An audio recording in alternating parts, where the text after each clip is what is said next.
That's great.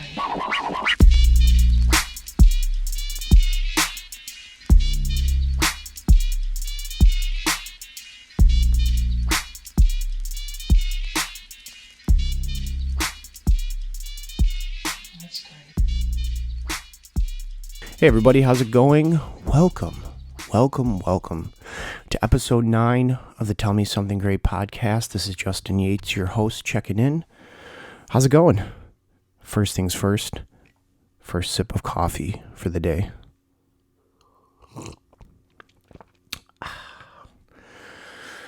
Oh, I am out of it today, guys. Oh, I slept late, I didn't work out, I didn't stretch, I didn't do nothing. Oh man, I am so tired right now. This week I'm back on the horse again, and I'm finally starting to use weights, and I did my leg day 4 days ago, and they still hurt. I have really got to go slow. I'm feeling good. I worked out everything. I had a nice full body workout all week, did a bunch of cardio, and I'm feeling good. I just woke up this morning and my legs were just toast. And I also slept on my right arm, which is a constant problem for me right now with tendonitis. I woke up and my arm is just super sore. So I've had to do some forearm stretches this morning. Oh man, I really hate getting old. Don't get old, guys. It's not fun. Take care of your bodies. It's not a joke. I have damaged my body so much. I feel like sometimes I'm 60 years old in a 36-year-old body. But, you know, I'd rather be dealing with these problems than problems I've had in the past, so it's all right. My legs are jello this week. I can barely stand. I got to go mow the lawn, and today I'm technically supposed to do cardio, but I think I'm going to take today off. No weight loss, again, but I'm feeling good and just getting the machine kind of well oiled up and back to it. Been trying to watch the diet. I mentioned on here I don't want to repeat myself. So I'm sorry if I mentioned this before, but recently I was in the hospital for kidney stones, and it's because of my diet. So recently I've been trying to eat less meat and just trying to eat as clean as I can. I'd like to lose about 20 to 30 pounds. So it's going to take a little bit, but the ball's rolling. So I'm pretty happy about that. So yesterday was a fun day. Does anyone use that Nextdoor app? I use it every once in a while just to post about guitar lessons and just see what's going on in the area. And a friend of mine sent me a link to a woman who posted about her son wanting to learn how to play guitar. He's 12 years old, and we could just say that they don't have too much. So I went over there yesterday, gave him a free guitar lesson, and I think I'm going to go over there tomorrow and do the same. You know, on one of the previous episodes, I asked myself the question, why do I do this? And reasons like this is why I do it. Sitting down with that kid yesterday and seeing him smile and just seeing the joy that he gets from watching someone play the guitar. I was that kid, and I had the same amount of joy on my face. And long story short, I hate money. And if I could just do that every day, I wouldn't even care to get paid. The enjoyment that I get from helping people is indescribable, just as much as it's probably indescribable for him to talk about how interested he is in the guitar. And I love it. It's so hard for me to describe, but you know, there's that saying that those that can't do teach. And I agree with that saying to a certain extent, but I've taught even before I did this for a career. And I think I'll probably still teach afterwards, because there's something so enjoyable with teaching younger kids who either know a little bit about the guitar or don't know anything about the guitar. I see myself in them so much, and I see the joy that they have. And, we don't get that same joy from an iPad. You know what I mean? Kids don't read that much. They don't get that much enjoyment out of books. But to see them still getting that out of music, it's amazing. Because myself, even after pursuing this for so many years, listening to so much music and just becoming obsessed with it, I still feel that way. And I know that a lot of musicians don't after a while. And, we could guess why, and there's many reasons why, but I'm very happy that hasn't gone away. And there's some sort of, I don't know, love that's ingrained into it that just, I can't get enough of it. And I have and would continue and will go absolutely broke because of things like that. Because money doesn't give you things like that. And it's awesome. I have a hard time saying how awesome that is because it's borderline indescribable. Music has been a voice for me when there wasn't any other voices around. Music has been my friend when there were no other friends around. It's the soundtrack to all of our lives, and I think it's something that's extremely important that a lot of people take for granted. And I don't. I very much respect it. I fear it. It's a very important thing to me, and to see others find joy in it and to see them putting it on a higher pedestal is awesome. Because from a person who's put a lot of things on pedestals, music has been one of the most cathartic and giving things that I've put on that pedestal. And it's positive, and it's not dangerous, and it gives back to people. It's a very positive thing. So last week I spoke about possibly and maybe not going to a wedding. And it's official. I am not going. The overall cost for everything, as well as the timing, the state of the world, and about 12 other things, I can't do it right now. And it really stinks because I feel really blessed and honored to be put into mind while they were planning their wedding. And, that means a lot to me. And to be able to not reciprocate that or say thank you in person is, it weighs heavy on me, and that stinks. Unfortunately, I only have so many resources, so I can only do so much. And unfortunately, I can't swing it right now. And that stinks. But the wedding was supposed to be in October and it would take a little bit of prep to do that. And now that I'm not going to the wedding, I can continue the plans that I'm doing here without fear of a small little trip that could potentially cause more issues. Like right now, my body's feeling pretty good. And with the goals that I'm planning on doing, I'm going to put my body through hell. So if I ended up going to the wedding beforehand and hurt my body, it's just going to prolong everything else I'm doing. So there's silver lining there for not going, but it still stinks. And I feel really bad.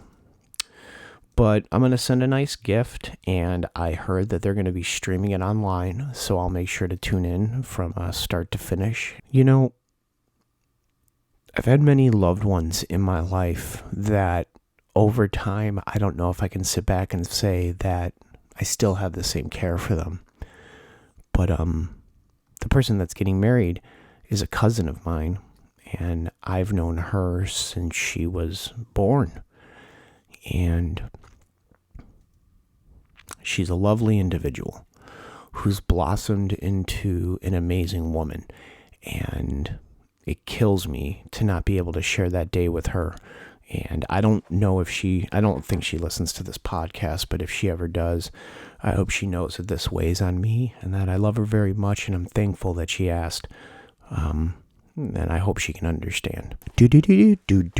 So how did you guys like the podcast last week with Steve from Outlaw Star?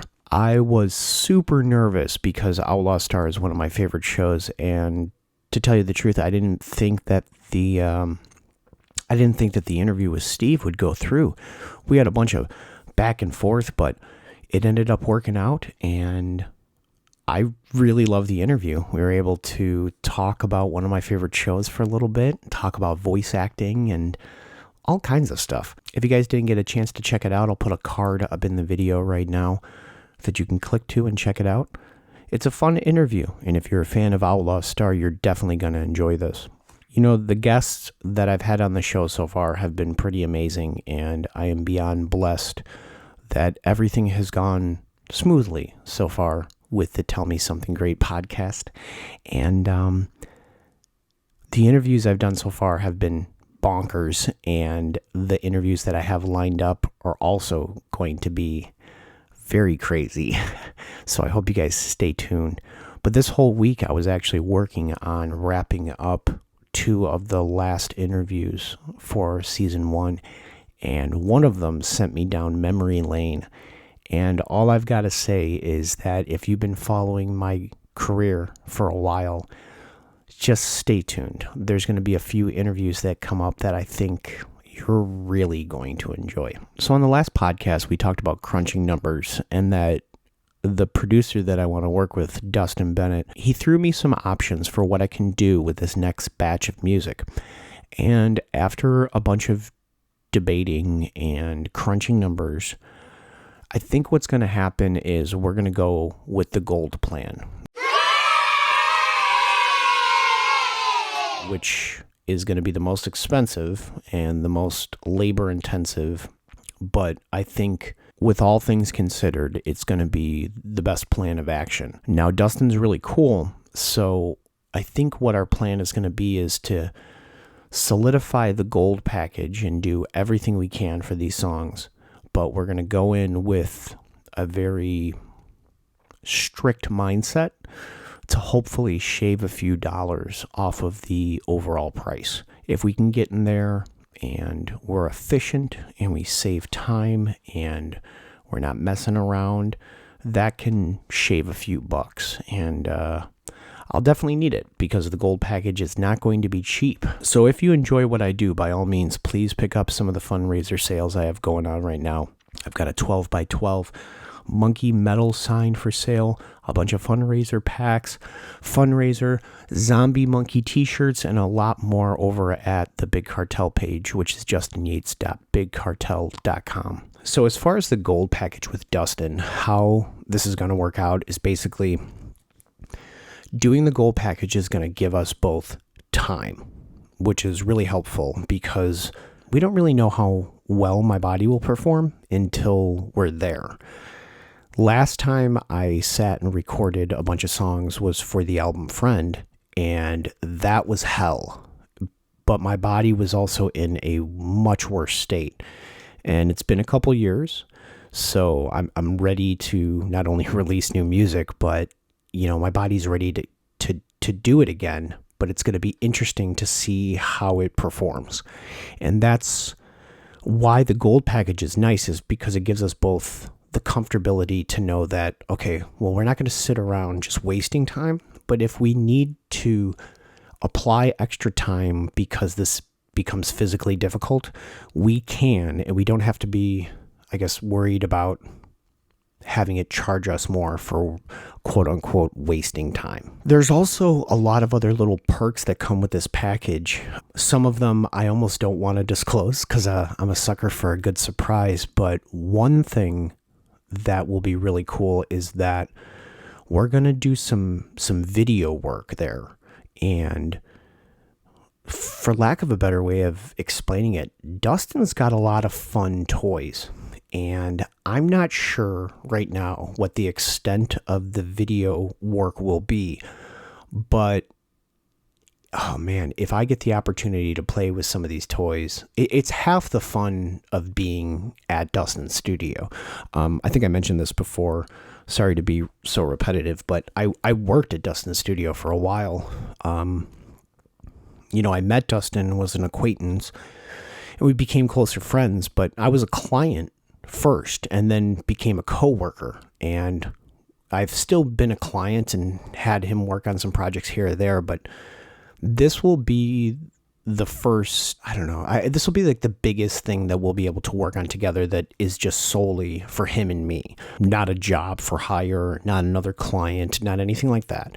So this is going to be a lot of fun. And depending on how much work we apply and what gear we use, some of this video work could be really, really fun. And spending the extra time with the gold package to get some of that, I think you guys are going to like it, because Dustin has a certain level of standards that he applies for everything, and as do I to an extent, but I think getting Dustin's additional help and expertise it's just going to help.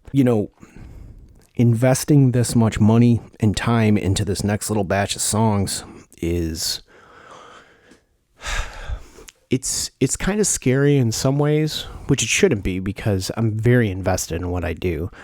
But it's always, a risk is, you're always fearful when you take a risk to some degree. With this one, it's more of just the financial aspect that I'm worried about, but the potential of the songs and the potential of everything that I have working around it, and just working with Dustin and knowing that we're going to take the extra time with it, I am so, I can't even put it into words.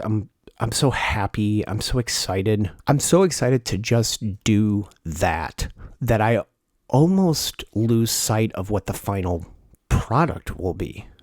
And I know that might be hard to understand, but bear with me here. Finishing a project is a great feeling.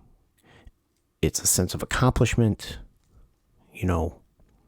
potentially months, years of hard work coming to an end. And you being able to sit there and hold something that you've crafted from nothing is a level of accomplishment that's hard to describe, and it's really great. But I think there's a level of like masochism going on when I work on these projects, because to me personally, as enjoyable as it is to get it done, I almost have more fun when I'm in the shit. Like right now, working on this music, talking about this music, getting my mind wrapped around it. This, to some musicians, is the hardest part, and it's a lot. I love it.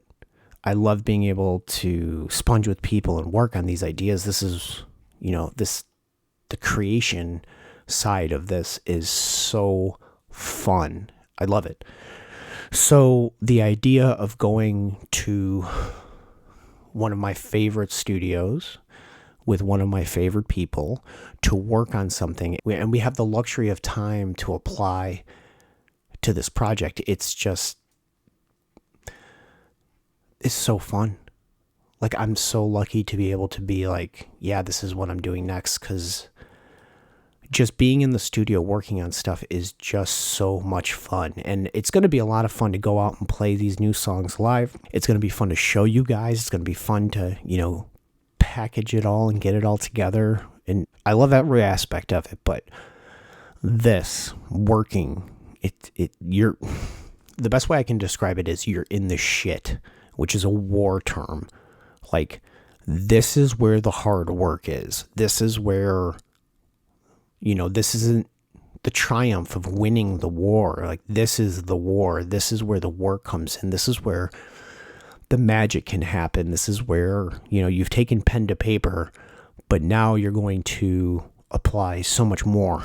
And I could ramble about this for days, but this is very, very much fun. I think it's also worth stating that this is so much fun to me because I haven't been playing the songs out, and I'm just excited to see them mold. And I'm so excited because I know what the plan is for them, and I'm so excited for you guys to hear them. I really think you're going to enjoy it. I really, really am.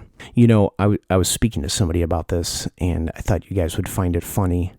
You know, when COVID started, I had this thought in my head, what can I do from home? This is sidelining me in a lot of ways. I need to be able to do something instead of just sitting here. So I started working on the podcast, and I started working on 3 new songs. And I thought, hey, you know, I'm just going to have fun with this. I'm going to push it along and just keep having fun. Try not to make it serious and just work on these small little projects. And this podcast has completely exploded into something different. And this next batch of music that I'm about to jump into, it's going to be less songs, but it's already looking like this project has more going on than any other project I've done before. And it's funny because that wasn't the goal. It's weird because no matter what I work on, it just seems to still get the same amount of care and attention. And I'm excited because all of this started as something fun, and it's completely imploded into something much bigger. And I cannot wait to show you guys. It's going to be great. Which this week I actually started working on a few different things having to do with the music. And one of them that we can talk about is music videos.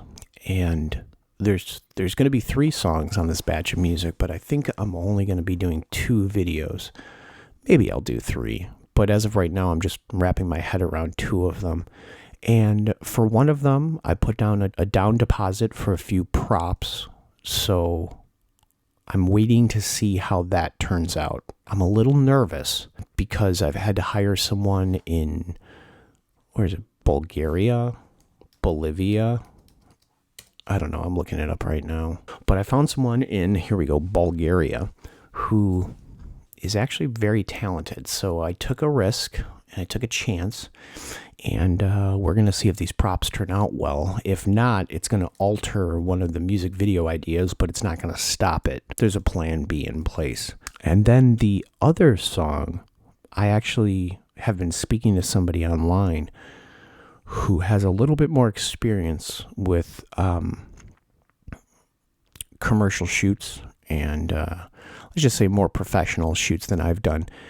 And this whole week, I'm so bad at illustrating, but this whole week I'm trying to write storyboards out, which is nice because when I was working on Friend, it was just me inside of a apartment in Richmond, Illinois by myself, and I just had dry erase boards and post-it notes and cue cards and basically mapping out the videos for The Immortal and Burn and doing this all by myself. And I took a different approach with the planning for those.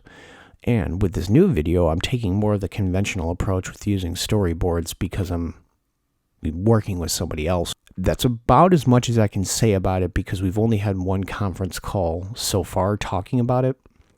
But the ideas are moving. He seems pretty interested in wanting to help, which I am really excited about because he is definitely doing me a favor. And hopefully I can just knock out these storyboards and keep pushing this along. The good thing about how I'm going about this music right now is that I can work on some of this video stuff now. I'm recording basically everything at home, and the songs are done. But I'm not the best engineer. Basically, all the songs that are done are just considered demos. And I'm going to be taking those to a professional studio to basically redo all the work to make it sound a heck of a lot better. But the structure of the songs aren't really going to change. Pretty much all the ideas have been fleshed out so far. And for music video purposes, we can use those demo songs and film now while the songs aren't even being fully recorded yet. So it's a little bit of a blessing in that regard. So I can work on some things here prior to, going to the studio, which is nice. That's, I only have so much resources, so much physical energy, and so much time. And being able to work on some of this out of sequence is actually very helpful. Does that make sense? I sure hope it does. I feel like I'm forever misunderstood, whether it's speaking on here, speaking to people online, speaking to people offline. It's always been a challenge for me to find a supportive circle and people who understand where I'm coming from. And I think that has to do with my perspective on the world, which I've gone through a lot of things that some people don't ever experience in their life. And for those that do understand and are sticking with me, all 6 of you, my 6 hardcore fans, I appreciate it because I don't feel misunderstood when I'm speaking about these things because I know that you know where I'm coming from. This podcast has been really nice because I've been able to get participation and feedback from a lot of people, and that's a really good thing. Because as much as I feel misunderstood and that I don't have a circle, I'm just reminded lately that I do. And I'm very thankful for you guys for sticking with me and over the years and sticking with this podcast and just going along with the ride. There's a lot of art out there. And for you to spend 2 minutes out of your insane life to hang out with me, it doesn't go underappreciated at all. So thank you. And as always, please be a part of the show. I've got a handful of interviews left and a handful of solo episodes left. And as I've been saying from the get-go, I want this to be as interactive as we possibly can. So send me a message online, send me an email, thetellmesomething.great@gmail.com. I've really been enjoying you guys reaching out and talking about some random stuff and just sharing this experience with you guys. I think it's a lot of fun, and I hope that we can continue to do so. I really cannot believe that I told Dustin that we'll do the gold plan. Money is tight right now, and it's going to take a lot of work to do the gold plan. But man, I am excited. I keep saying it's something different, and it is. And I'm getting excited about them, and I just really hope you guys enjoy it. And as I said before, I don't know how I'm releasing this. It's going to be different, but I hope that you'll stick with me. And whatever way I release this, know that it's going to be awesome. So the music box is still pending. I mentioned that with this new music, I want to release like a box of sorts full of things. And this week, I've been working with a guy named Gabe for the past couple months, and he's been sending me some update photos of some of the stuff that'll go inside of the boxes, and I'm getting excited. He's getting excited too, and it's just one component that'll go inside of the box, but it's taken a long time to get this component done, and I couldn't be happier. I've been thinking about more stuff to add to this box, but again, as I mentioned before, it's trying to crunch the numbers. I don't want to be pigeonholed, or I don't want to be forced into having to sell you guys something extremely expensive. So I'm really doing my best to make it as much bang for the buck as I can. And this week I've been able to progress a little bit. I think I might have found a potential lead for the custom made boxes themselves, which are pretty inexpensive, but they're nice boxes. And then Gabe's photos and updates really have pushed that aspect ahead. And again, I am super excited. With each episode we talk about, you guys are going to learn more. But with the merchandising side, I probably won't say anything huge until it's actually released. But take my word on it. If you've been following me so far, know that, the whole merchandising side is something I enjoy. I really enjoy.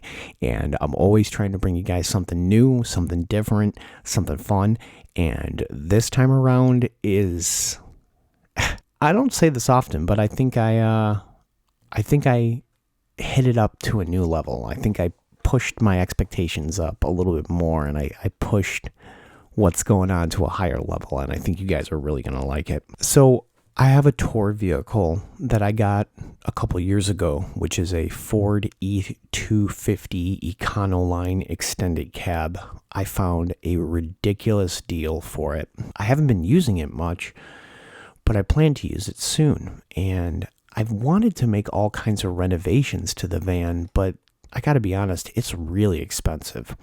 It's like building a mini house, and I just don't have the funds to do that. Also, I need to be practical about my decision making, and I'll probably use that van down the line for other forms of work or sell it.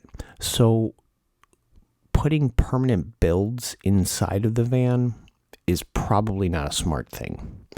If you watch my YouTube channel, my buddy Kyle helped me build a bunk in the van. I'll put a card up right now so you can see what the build looks like. But the build is temporary. It's harnessed basically into the van instead of bolted to the walls so that it can easily be taken out. Recently, I've just been trying to find other things that can be temporary. I just stumbled onto a wooden desk from my neighbors that they were throwing it away, and it's the perfect size. So I snagged that and I threw that in there, and I harnessed that in as well. I've just been trying to find really free stuff just to be able to furnish it and to get it going. But I spoke to my brother recently, and I asked him, I said, if I can find a way to fly you out to California, will you drive me to Illinois? See, going to Illinois is going to be extremely painful. There is no denying that whatsoever. Even in my best physical shape, it's going to be very painful. So if I have any options to kind of limit the amount of physical stuff that I'm doing, it's definitely worth it. So I asked my brother, if I fly him out, could he drive me there? Driving 2,000 miles to Chicago could mess up my neck. And if I'm going right to Chicago to work with a messed up neck is not going to be good. So having him drive me there will be very nice. I can drive myself back, and I plan to do a little bit more traveling once the Chicago trip is done. I'll burden all of that. But long story short, my brother was up for the idea. A plane ticket one way from Chicago to California is actually cheaper than a round trip for me to go to that wedding. And it'd be really cool to do that because it would give us probably about a week to hang out and just to travel and to mess around. And I haven't done that with my brother, and I think that would be a lot of fun. But for all you mega nerds out there, I did spend a couple dollars on something. I got a really good deal. But I did spend a couple dollars on something for the van that is more fun than anything. And if you guys remember, Sony PlayStation came out with the PlayStation 1 a long time ago. It's a big gray brick. Well, they had a reissue called the PS1. The PS1 that they made also came with a car cigarette lighter power adapter and a 7-inch screen that you could mount to the top of the PlayStation. And when I was younger, we had a lot of Nintendo systems at the house, but we did have a PlayStation also. And there were a lot of games that me and my brother used to play. And I've been really wanting to play Metal Gear Solid again for a while, but I don't want to buy a PS3. I'd rather play in the old school one, you know. And so I found one for a really good deal, a PS1 with a screen and a couple controllers for really cheap, actually.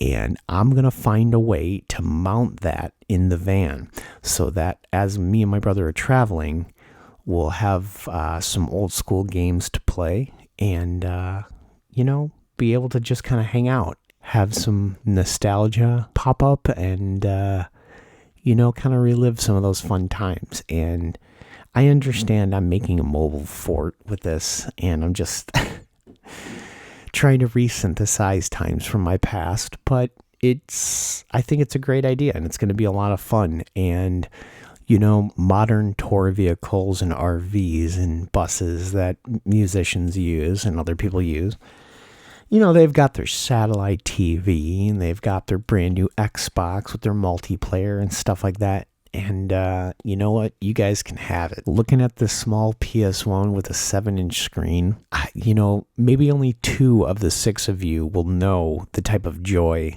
that I'm talking about. I'm such a nerd.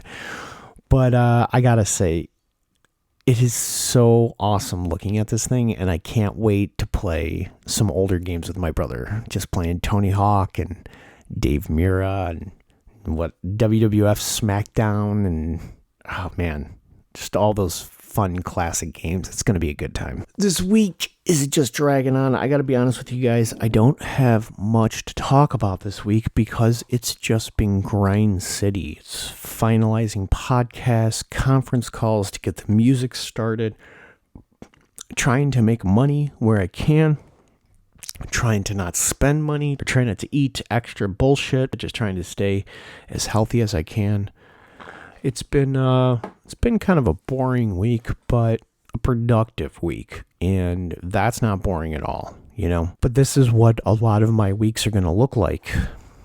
One positive thing is that I started rehearsing daily, and I'm only rehearsing one aspect of the songs right now, but it's probably the most enjoyable aspect of the songs, so I've been having a lot of fun. But next week I got to start with a little bit more of the harder work, so next week's going to be brutal, but I'm looking forward to it. My rehearsal schedules for the past little bit have just been rehearsing the live set, and that can get a little stale after a while. So playing these new songs, it's just, it's great. It's really great. I can't wait to show you guys. I'm having fun playing them. I'm having fun listening to them. Yeah, I can't wait to show you guys. It's going to be awesome. So I told you I recruited my buddy Edwin to help kind of double check some of the solo podcasts because I'm a little overwhelmed at the moment with a lot of different work. And he told me recently that I should create a jingle for the questions.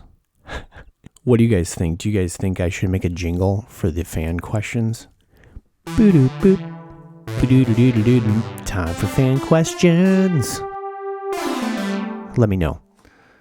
I'm a little busy right now, but I think that would be fun. Maybe it's something you guys could make and submit to me, because I do know that there are a few musicians who listen to this who may have fun with that. So, I don't know. Let me know what you think. And if you're bored, send something my way. We only got a few questions this week, nothing too heavy, actually just a few fun questions. First question comes from a guy whose name I can't pronounce on Instagram. It's Yoshimitsu Man J.I. Village. His question is, I think most low-wage jobs in general are scams. What are your thoughts? I know why you say that, and there are a lot of scams. There are a lot of businesses that just choose to underpay people, keep them at the part-time wages so they never have to put them to full-time to get benefits, etc., etc. Yeah, there are a lot of them. It's disturbing. But there's also a lot of small businesses out there that only bring in so much money, and they can only afford to pay their employees so much. That's why some jobs are great for teenagers, because the pay is perfect. That's all they can do, and it's an honest business, but that's all that they can really afford. And I mean that legitimately. I mean, you have some businesses that will say that, but their boss drives a Mercedes or something. And then you have other businesses where the boss is driving a Prius for 5 years, running it into the ground, and everyone's getting a fair wage because he's a decent boss. So, do I think that they're all scams? No, not at all. Do I think that there are a lot of scams out there? Absolutely. It's astonishing.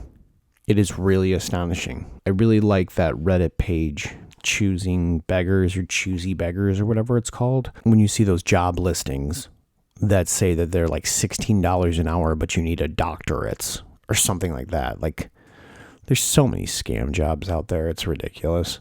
I'm surprised that people actually go for them, but the desperation of money and the desperation of survival will make people work and be underappreciated and underpaid all the time. And that's why these people are able to do that. And it stinks.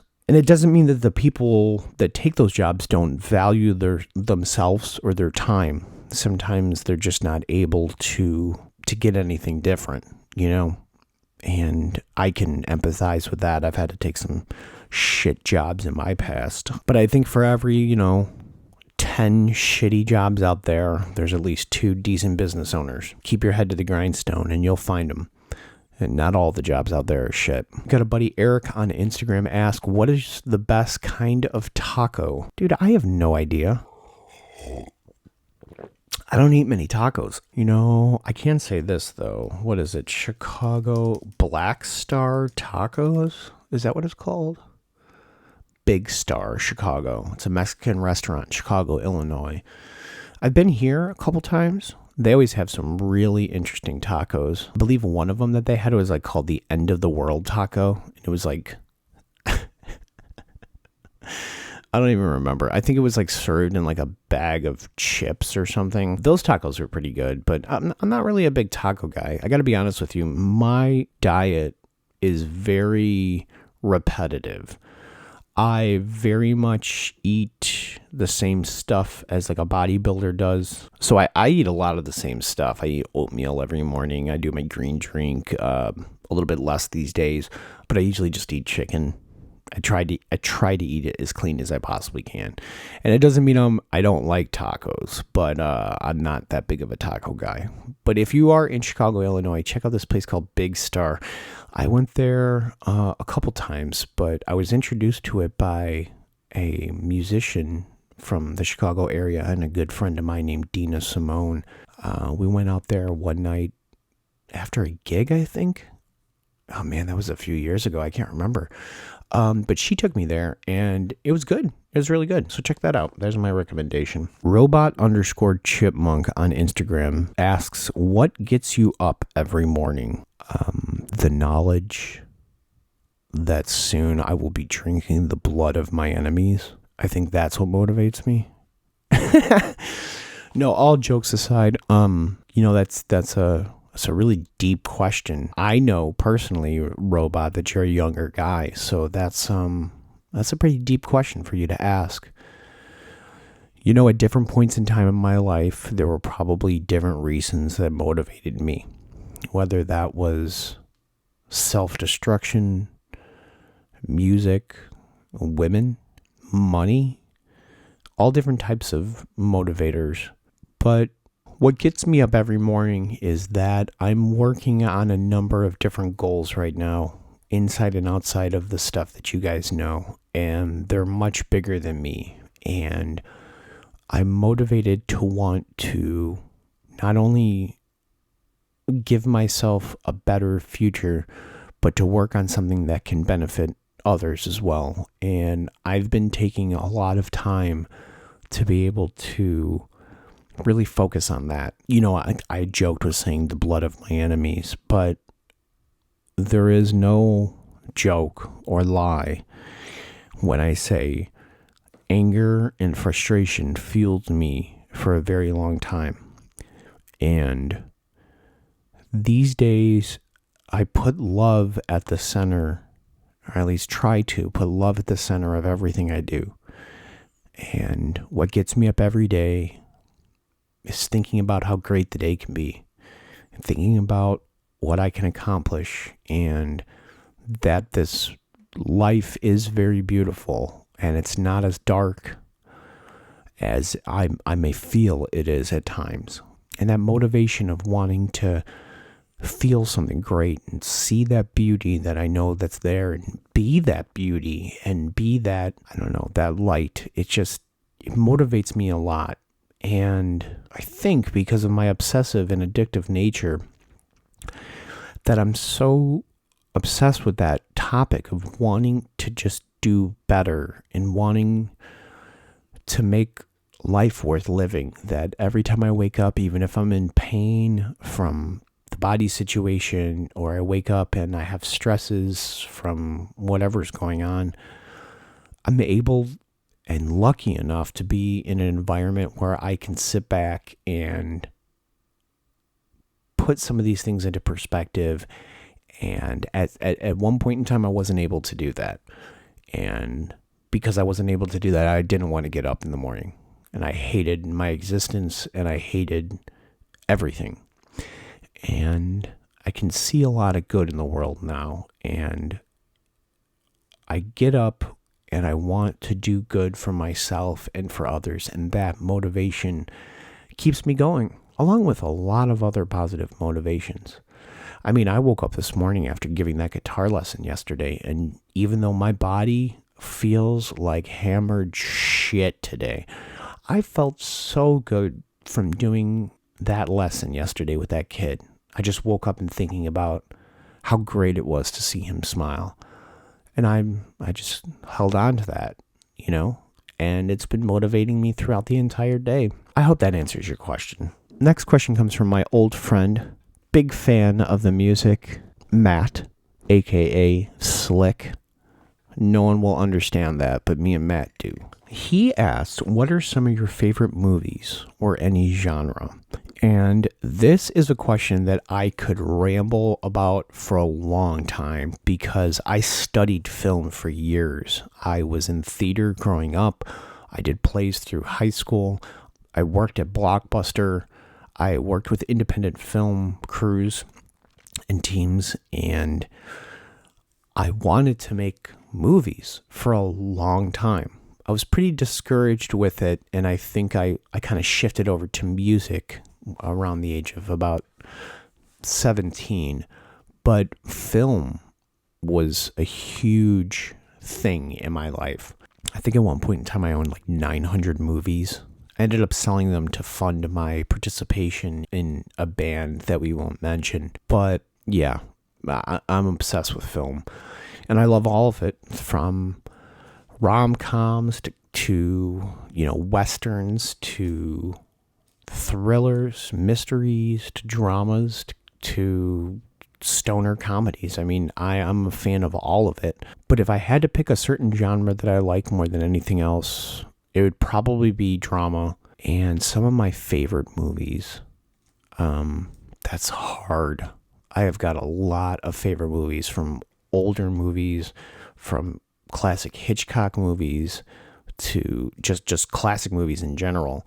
I mean, just the list goes on, to modern day films that I really, really enjoyed. There's also lots of movies that I enjoy, but then there's movies that move me, that I am forced to like more than movies I just quote unquote enjoy. Like Requiem for a Dream is a movie that spoke to me so deeply that there are many other films I like more than that. There's something about that film that's just insane. And you can say that about most of his films, everything but Noah.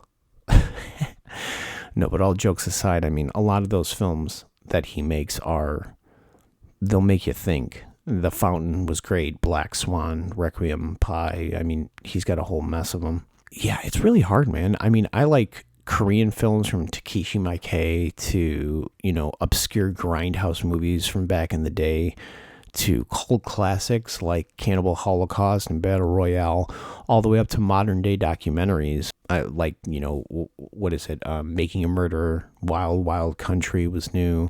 This is really hard for me to do. You know what I'm going to do? All right. Because I could ramble about this for a long time. I'm telling you, film was such a big thing. I'm going to look at my Netflix and what I've watched recently, and I'll tell you some of the movies that I own. I'm going to grab a smoke. I'll be right back. Okay, here we go. Hold on 1 second, guys. I'm trying to reach my Netflix from the office. I don't think it'll reach. Hold on. This will not reach. This is a problem. Hold on. Okay, a few of the stuff that I've been watching on Netflix recently is There Will Be Blood, Mindhunter, Wild Wild Country, Evil Genius. Hold on. Wormwood, The Irishman, Tread. I watch a lot of dramas, documentaries, and just a bunch of crazy films, honestly. I also took a snapshot of some of the DVDs I kept over the years. Hold on a second here. I'm a sucker for the James Bond films. Big Trouble in Little China, Amelie, Donnie Darko, Garden State, classics like, The Godfather, any Scorsese film, Quentin Tarantino, stuff like that I get into. I like a lot of sci-fi, so things like Looper, Minority Report, Children of Men, things like that are pretty cool. I'm not really into the whole Marvel DC universe. I think I like Watchmen probably better than any of that stuff. Comedies like Shaun of the Dead, Dead Man on Campus. What else do we have here? Pan's Labyrinth, The Royal Tenenbaums, SLC Punk, Spun, Waking Life, Trainspotting. Yeah, Trainspotting is definitely one that's lasted through the years. Love that movie. Bunch of random anime. I'm just looking through a case of DVDs. Old school horror movies, like the original Night of the Living Dead. Anything that has Tom Savini in it. I love that old school makeup and effects. One television show that I've been really getting into lately is Justified. I like that a lot. Probably because I'm a huge fan of Deadwood. And there's a lot of similarities, even down to the casting. Over the years, I find that watching film and making short films and, I don't know, just kind of submerging myself into the whole world, I find that I'm a little bit overcritical these days. But I don't know. I'm always open to suggestions, though I find that there's only a select few that mesh with the kind of films that I enjoy. But I try to be open as much as I can. And like I said, I like a good, goofy movie just as much as, a serious film. I wanted to give a shout out and a thanks to my buddy Aaron Mooney, who's been helping me all week doing some research for a future interview. Aaron, I don't know if you'll hear this or not, but you have definitely helped a lot this week, and I owe you big time, man. I think that these next couple of interviews that are going to come up, specifically the one that you helped with, is going to be just amazing, and I wouldn't have been able to do that without you, man. So again, thank you very, very much for your help this week. Okay, I got another question here from somebody on Instagram. He says, if Gene Starwin wasn't in community college, what would he be studying and why? What's your best guess? Gene Starwin is a character from Outlaw Star, if you guys don't know that, but of course you do, right? Am I the only nerd here who knows this? Well, I would imagine that Gene wouldn't go to community college, but if he was forced to, he'd probably study something like engineering so that it would help him with his ship, or something having to do with weapons. Or I could see him not studying anything and just being distracted by women the entire time and failing out in his first year. That would be my best guess. What else do we have here? What else do you do as a hobby outside of collecting and music? And this is an interesting question because I believe that music was my hobby, and everything involved with it was my hobby. I enjoyed doing all of it, and then it just kind of became what I did. So now it's what I do all the time. It's what I do with my free time. Everything is kind of catered around it. Collecting was something that I started to jump into recently because I knew that I needed to do more extracurricular activities. It's funny looking back and thinking on it. I can think of a few hobbies that I had here or there, but music became my hobby at a very young age, and I just got obsessed with it, and it hasn't ever stopped. At one point in time, I really enjoyed video games. I played them in the arcade growing up and, had home consoles, but believe it or not, I actually sold all of that once to fund a drug habit, and then acquired it all back and sold it all again to fund music. It's weird to say, but I don't have many hobbies outside of what I do. And that's probably because I have such a small footprint. I'm constantly working, constantly grinding, constantly trying to find ways to branch out. And the older that you get, it's harder. And because my body's failing me, I only have so much time in each day. So I try my best to do some things around the house that I find to be fun. In the past, a lot of my extra hobbies were very damaging. So I find that one of my biggest hobbies now is just working out, and I really enjoy it, which is why being backtracked and, kind of, I don't know, being sent to the hospital and being backtracked the past couple months has really been kind of a hit because I enjoy what I'm doing so much. I thought I was making a lot of progress. And to take a few steps back is a little depressing, but I'm trying to stay motivated by it. And it's becoming very constructive. And I try to have all the things that I do be positive. So my hobbies are limited, but the hobbies that I do have, I try to make them as positive as I can. I think this podcast is something that is proof of that, if that makes sense. I take time off and, watch TV like any other Joe Schmo and try to relax, but most of my time is invested in music in one way, shape, or another. And it's definitely by design. I try to keep myself busy as much as I can to keep myself out of trouble. But I truly love doing this. I've thought about, many times I've thought about creating like a small management company or something of the sort to be able to work with other musicians to help them kind of package together what they're doing. Maybe even a producer as well, because I like getting my hands into the music and exploring ideas and challenging people to explore them as well. So I could definitely see this thing snowballing into more and more. We got another question here that says, I'm actually curious as well how you started playing guitar or if you were self-taught. I started playing guitar because I had a best friend at the time who played guitar. He picked it up before I did, and I thought it was really cool. When I got my first guitar, I really didn't know much. I spent a lot of years just tinkering around, and I took some lessons here or there, but I ended up getting taught by a guy named Ben, who was a pretty well-known guitar player in Grayslake, Illinois. I took lessons from him for a while, and that really got me into understanding how to read tabs and actually gave me a huge introduction to local music.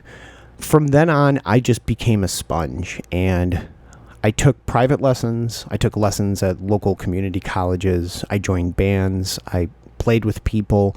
I tried to sponge as much as I possibly could. I tried to learn music inside and outside of the guitar, and it just kind of like spiraled from there. My initial love with the instrument was brought on because I had a close friend who played, and that introduced me, but music was always a part of my life. So for a lot of players, they get burnt out over time because the origins on how they start playing music is a little bit different than what I'm describing. A lot of things I did learn independently, but once I started taking lessons and taking some college-based courses, I started to understand the theory and the fundamentals to what goes into music in general. At that time, I was already writing songs and playing with bands, but I knew what I was doing, but there were a lot of missing pieces to the puzzle. There was a lot that I didn't know what I was doing. And once I started taking lessons, it really helped fill in those blanks. And it started to make me understand how I was writing things naturally and what I was hearing in my head. And it was interesting because in a lot of ways, for many years I was self-taught, and it took me from point A to point B. But in between point A and point B, I had a lot of gaps. And over the years, I've had to go back and fill those gaps.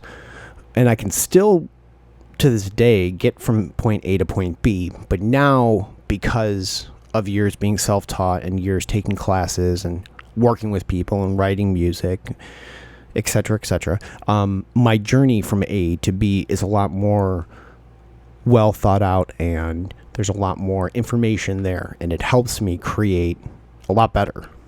Before I started playing guitar, I was in my school's band, and it's interesting because even before then, I took piano lessons, and I completely forgot how to read music. At that point in time, I was reading music on a piano, and I was reading music because I was playing the cornet. It's like a smaller trumpet.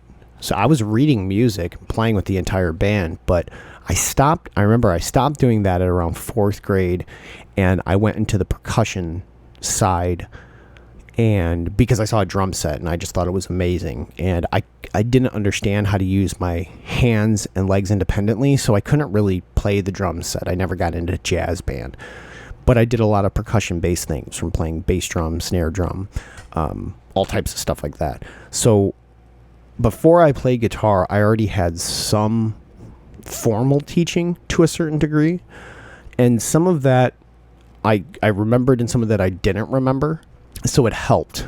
But guitar has always been a struggle. Looking back, I wish that I did have lessons right from the beginning and was almost forced to have to practice some of these things, because I developed bad technique for a few years that very much could be contributed to why my arm has the damage it has now. So looking back on it, there are a lot of things that I've learned from being a self-taught musician that I think are amazing, and a lot of things I've learned from being a more classically trained musician. But I think a combination of all of it is what I'm trying to bring to the table, instead of being one or the other, if that makes sense. Next week's guest is a close friend of mine, the Mr. Franco Caballero, who is insanely talented. He is a bass player for the band Roman Ring and for the band Wounds. They're two extremely technical metal bands from Chicago, Illinois. I've known Franco for a few years through music. Franco's a really nice guy who's worked in the industry with working with bands, but he works now with Third Coast in Chicago. He's an extremely talented guy, but he's also one of the best repairmen that I have ever come in contact with. We share some stories and talk about our past a little bit, and talk about what he's got going on in his world.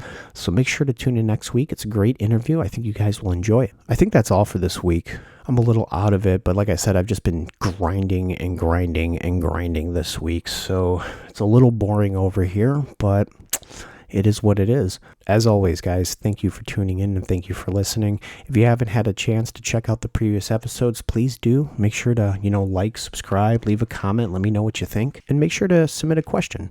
The email again is the tellmesomethingreatpodcast@gmail.com. If you need a suggestion, advice, you want to talk about a topic, you got something for me, it doesn't matter. Send it on over. Hopefully we can talk about it on the next episode. I'm going to either rest or go mow the lawn. I think the last time I did a solo episode, I was mowing the lawn too. I'm going to get out of here, so I will catch up with you guys on the next solo episode. This has been Justin Yates, and I hope that you guys go out and find something great this week. I hope something great happens to you. Just go out and make today great. That's what it's all about, right? I'll talk to you guys soon. Have a good one. Until next time, bye-bye-bye. Bye-bye-bye-bye-bye. Bye-bye-bye-bye.